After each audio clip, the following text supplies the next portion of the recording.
Muy buenas tardes, mi nombre es Alexandra Isabel Fernández y yo le voy a estar hablando sobre la entrevista de evaluación de la inteligencia y evaluación de la personalidad. La primera que vamos a estar hablando es entrevista de la evaluación, que decimos definición y propósito. Decimos que existen quizás muchas maneras de definir la evaluación psicológica. Malaney y Ward en 1976 ilustraron una definición que afirmaba que la evaluación psicológica es un proceso de solución a los problemas. Podemos decir que a los problemas que tenemos los seres humanos. Para Zumberg en 1977, también él decía que la evaluación de la personalidad es el conjunto de procesos utilizados por una persona. Puede ser por una persona para desarrollar impresiones o imágenes, tomar decisiones y verificar hipótesis acerca del patrón de características de otra persona o determinar su conducta e interacción con el ambiente. Eso quiere decir, un ejemplo, yo que quiera determinar la conducta que tiene otra persona. Para eso necesito interactuar con esa persona. Evaluación y escenario actual. Abeles en 1990 ha comentado en fecha reciente acerca del descubrimiento de la evaluación. Observa que durante los escenarios de 1960 y 1970 apareció haber una disminución en el interés por la evaluación psicológica. La entrevista, características y tipos de entrevista. Casi todos los profesionales consideran a la entrevista como una de las técnicas principales para obtener datos y tomar decisiones. Para los políticos, puede ser para los políticos, consumidores, psiquiatras, patrones o personas en general. La entrevista se ha vuelto una herramienta muy importante. Puede ser en el área de trabajo, como nosotros que somos psicólogos, tenemos que entrevistar a la persona para poder empezar una evaluación. Características y propósitos generales. La entrevista es una interacción entre al menos dos personas. Para usted hacer una entrevista tiene que ser entre dos personas. Cada participante contribuye al proceso y cómo uno influye en la respuesta del otro. Depende, porque yo puedo hacerle una pregunta a la otra persona y esa persona puede hacerme otra pregunta a mí. Y eso, ahí estamos interactuando y ahí podemos comenzar una entrevista psicológica. Pero esta característica no define por completo al proceso. Una conversación común y corriente es una interacción, pero con toda seguridad la entrevista va más allá de eso. Eso es para empezar.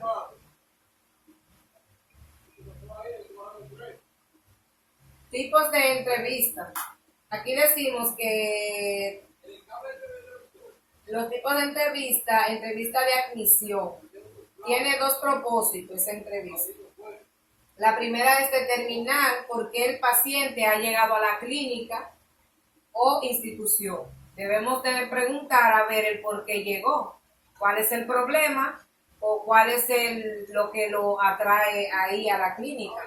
La segunda es juzgar si la instalación es política o foco de la competencia de la institución satisface las necesidades y expectativas del paciente.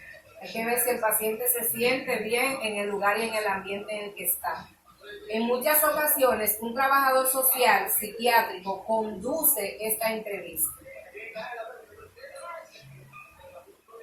Entrevista de estado mental. Este tipo de entrevistas se realizan para evaluar la presencia de la conducta anormal. Puede ser para determinar si la persona tiene algún trastorno normal o alguna incapacidad o algo que lo conlleva a tener,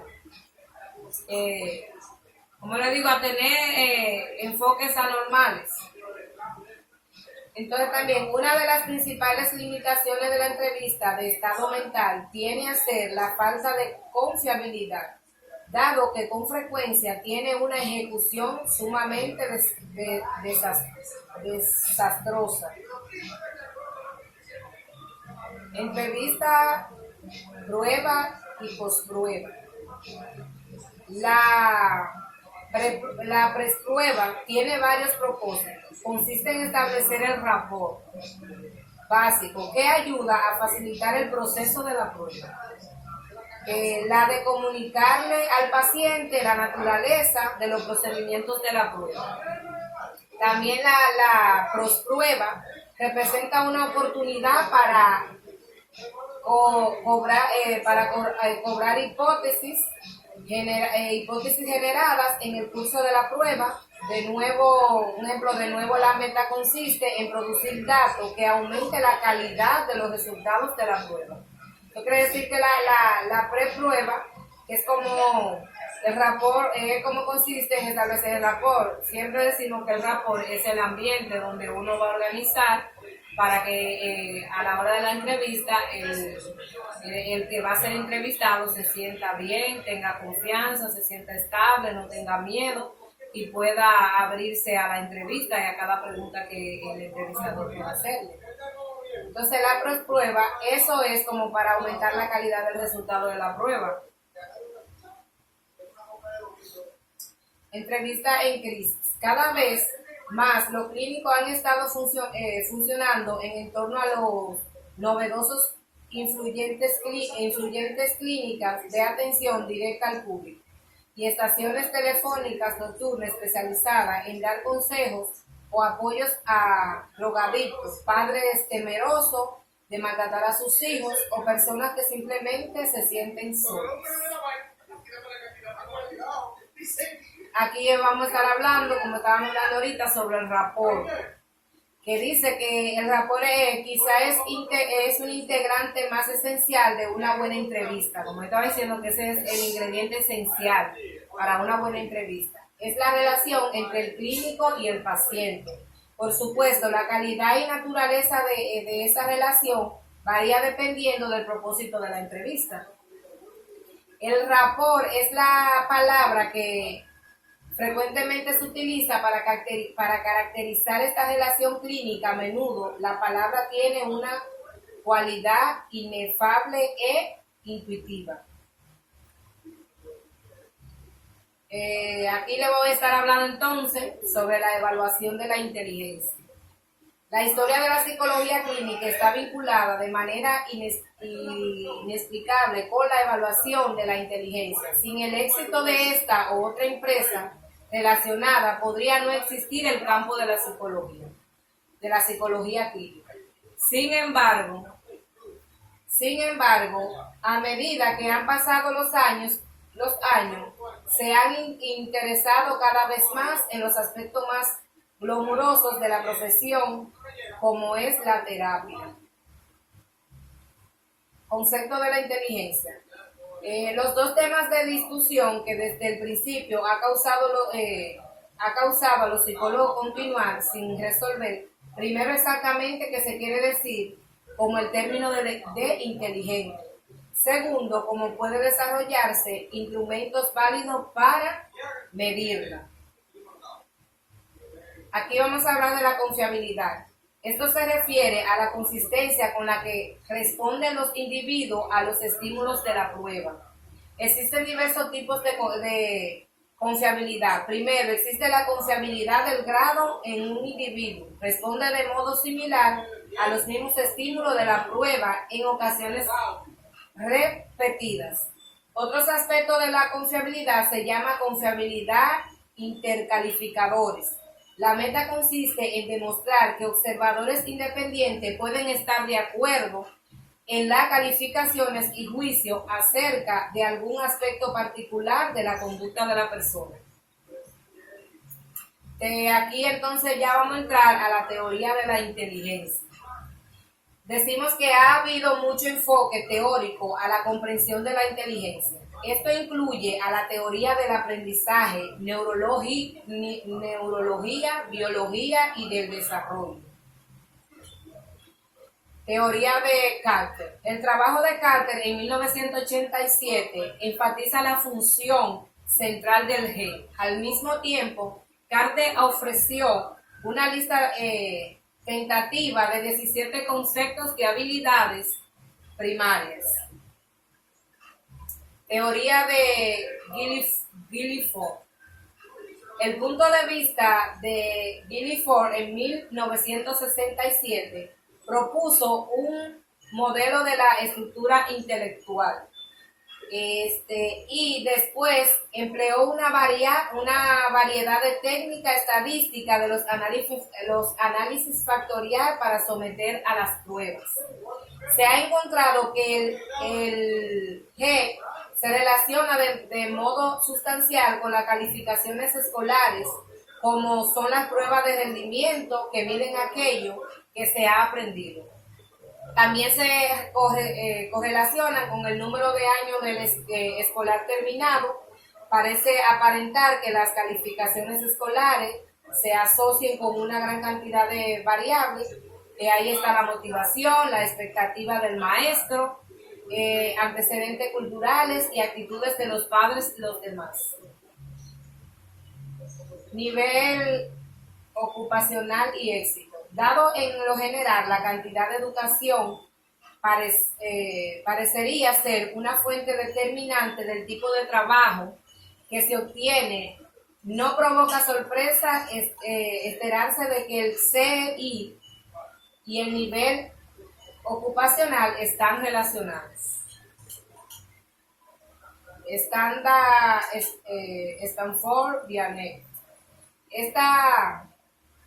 Atravesaron por muchas revisiones. Después del trabajo de Bianet en 1905, hubo la revisión de Tellman en 1916 y después la de Stanford Bianet, revisada en el 1937. Evaluación de la personalidad. Yo le voy a hablar ahora sobre la evaluación de la personalidad. Durante años ha sido costumbre lamentarse del triste estado de las pruebas psicológicas. Supuestamente nadie utiliza ya estas pruebas. Muchos académicos discuten que las pruebas en general y las pruebas proyectivas en particular son por el MMPI. Aquí tenemos las ventajas. Decimos que las ventajas, la primera es la prueba objetiva de personalidad o inventario de autor informa que ha tenido un papel central en el desarrollo histórico de la psicología clínica. El papel histórico de los inventarios, al igual que su importancia actual, se debe en una gran parte a ventajas obvias. En las desventajas tenemos que los reactivos de muchos inventarios tienen una naturaleza conductual en su mayor parte. Aquellos interesados en identificación de motivos o dinámica pueden obtener poca comprensión a través de estos reactivos. Actitudes para presentar la prueba. Un problema crónico que los inventarios de autor informan es que susceptiblemente a la distorsión a través de diversas actitudes de presentación de pruebas o conjunto de respuesta. Por ejemplo, algunos sujetos deseaban dar una buena imagen de sí mismos. Otros darán una mala imagen porque están interesados en la probabilidad de recibir ayuda. Eso quiere decir que todo el mundo no puede dar la misma imagen. Cada quien va a dar una imagen diferente. Puede ser una imagen buena como también puede ser una imagen mala.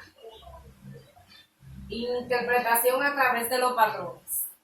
Dado que las escalas originales se desarrollan para predecir, categorizar psíquicas, el uso inicial del MPI dependía de las interpretaciones simples basadas en la evolución de las puntuaciones de las escalas. Interpretación a través del contenido. Para que el lector no concluya que solo se pueden obtener, etiquetar, diagnosticar como resultado del análisis del perfil, considera el siguiente fragmento de un estudio preterapia basado en el perfil del MPI 2. Detención. Lo más relevante en el MPI reside en su capacidad de atención. Cuando se requiere información acerca de la gravedad de los problemas de los pacientes, cuando el clínico debe operar dentro del marco del diagnóstico psiquiátrico, el MPI puede ser de gran ayuda. Es muy importante. Hasta aquí mi exposición, espero que haya sido de su agrado y nada, muchas gracias.